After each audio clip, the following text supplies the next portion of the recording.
আমি যখন কুমিল্লায় ছিলাম, ভিক্টোরিয়া কলেজে পড়াশোনা করতাম, তখন আমি আসিফ ভাইয়ের গান খুবই কপি করতাম।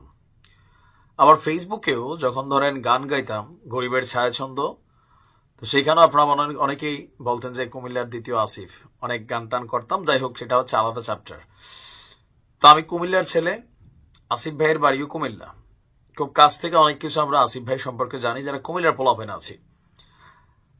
আহ এই মুহূর্তে নির্বাচনকে কেন্দ্র করে জামাত ইসলাম, বৈষম্য বিরোধী ছাত্র আন্দোলন একটা জোট কিছু কিছু সিদ্ধান্তে, আর অপরদিকে বিএনপি একার একটা জোট। আর এর মাঝখানে আসছে জাতীয় সংসদ নির্বাচন নাকি স্থানীয় সরকার নির্বাচন।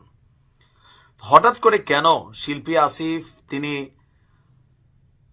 জাতীয় সরকার নির্বাচনের আগে স্থানীয় সরকার নির্বাচনের বেলায় নিজের অবস্থান প্রকাশ করেছেন? অনেকেই একটা ঘটনা আসলে জানেন না। সম্ভবত সাল 2009 অথবা 2001-2 এর দিকে, আমার সঠিক খেয়াল নাই, বাট আমার ধারণা যে 9 এর দিকে সম্ভবত শিল্পী আসিফ কিন্তু একসময় বিএনপি করতেন। আমি জানি তিনি এখনো হয়তো বিএনপি করেন। তো তৎকালীন প্রেক্ষাপটে তার গানের বেলায় খুবই জনপ্রিয়তা ছিল।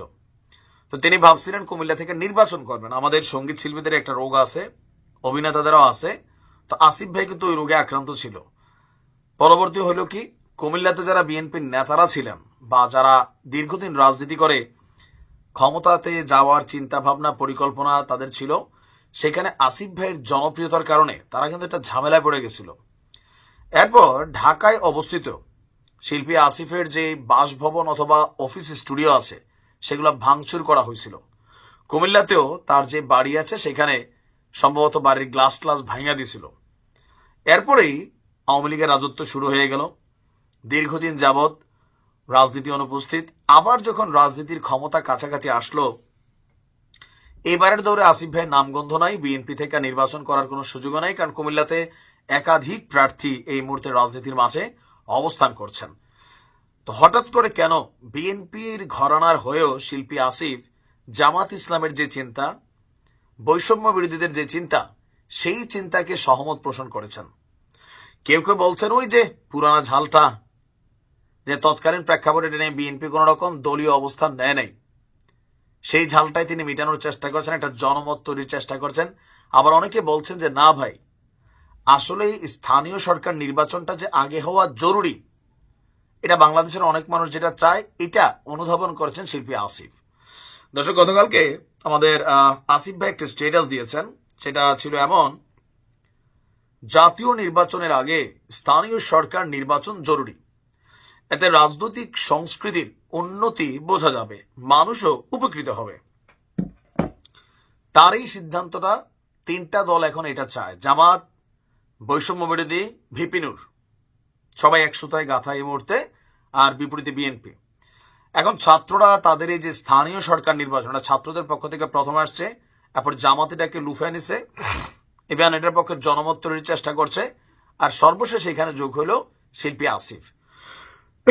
এখন তার এই পোস্টের মধ্যে মিশ্র কমেন্ট আছে।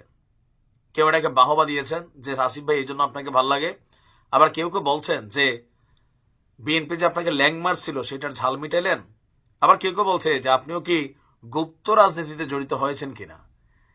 এখন এই কথাগুলা কেন? এতদিন এই মানুষগুলাই শিল্পী আসিফকে পছন্দ করত। এখন কি হয়েছে, যখন কোনো সিদ্ধান্ত, যখন কোনো কথা আপনার দলের বিরুদ্ধে চলে যায়, আপনার নেতার বিরুদ্ধে চলে যায়, এবার এই মানুষটা যেই হোক তারই কিন্তু ভাল লাগে না। অনেক ক্ষেত্রে বিএনপির নেতাকর্মীরা এখন সাংবাদিক ইলিয়াস, পিনাকি ভট্টাচার্য, কানক সারওয়ার তাদেরকে শত্রুই মনে করেন। কেন? কারণ হাসিনা পরবর্তী যে বাংলাদেশ, এই বাংলাদেশে অনেক সিদ্ধান্ত যেগুলা বিএনপির বিরুদ্ধে চলে যায়, অনেক মন্তব্য সেখানে বেকা বসে। আবার অনেক কিছু আছে শিবিরের পক্ষে যায়, তারা একসময় জামাতকে নিধন করার জন্য যে পিনাকি ভট্টাচার্য যথেষ্ট বড় ভূমিকা রাখছিলেন দাদা, এগুলা কিন্তু ইতিহাস। যদিও তিনি এটার জন্য কয়েকদিন আগে মাফ চাইছেন, ক্ষমা চাইছেন, আবার সেই পিনাকি দাকেই কিন্তু জামাতিরা বা জামাতের যারা সমর্থকরা আছেন একদম পরম বস হিসাবে কিন্তু এখন স্বীকৃতি দিয়া চলছেন। রাজনীতির মারপেজ বোঝা বড় কঠিন। ব্যক্তি যেই চাওয়া পাওয়া, ব্যক্তি যে ঝাল টাল, এগুলো কিন্তু সবাই মেটানোর চেষ্টা করে। আমি মনে করি যে জাতীয় সরকার নির্বাচন নাকি স্থানীয় সরকার নির্বাচন আগে হওয়া উচিত? আমার কাছে মনে হয় যে জাতীয় নির্বাচনটা আগে হওয়া উচিত স্থানীয় নির্বাচনের আগে। কেননা জাতীয় নির্বাচন ছাড়া যদি আপনি স্থানীয় নির্বাচন এখন দেন, এই মুহূর্তে এটাকে আপনি কন্ট্রোল করতে পারবেন না, কোনোভাবেই না। এটা আউট অফ কন্ট্রোলে চলে যাবে। তো আপনি কি মনে করেন যে শিল্পী আসিফ যেটা দাবি তুলেছেন, জামাত যেটা দাবি তুলেছে, ছাত্ররা যেটা দাবি তুলেছে সেটা সঠিক, নাকি বিএনপি যেটা দাবি তুলেছে সেটা সঠিক? কমেন্টে লিখুন। আসসালামু আলাইকুম।